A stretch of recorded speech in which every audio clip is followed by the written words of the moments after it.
HP printer service centre Miyapur customer తీసుకొచ్చారు printer. అయితే యాక్చువల్గా ఇది సీఎంలు పట్టేసి తీసుకొచ్చారు. ఇది డిస్ప్లే చూడండి ఒకసారి. ఇంకా సీఎంలు తిరుగుతూనే ఉన్నాయి. ఇది కట్ చేసింది మొత్తం ఇవన్నీ. ఇది డిస్ప్లే మొత్తం పోయింది.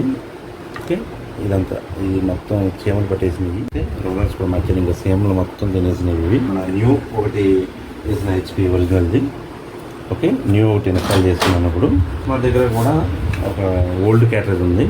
ఇది కూడా క్యాటరేజ్ పోయింది. ఇవన్నీ చేంజ్ చేయటం ఎందుకని ఇది న్యూ ప్రింట్ వచ్చింది. Okay, printer is ready. ఇప్పుడు కస్టమర్ వస్తున్నారు, చెక్ చేసుకుంటారు. చెక్ చేసుకున్న తర్వాత ఆయన స్విచ్ కూడా మీరు వాట్సాప్లో పెడతాను. Hello, I gave the printer today morning itself at around 11:30. I have come for the delivery. It was an excellent work and it was really satisfying that in such a short period the delivery was given. It is really satisfying.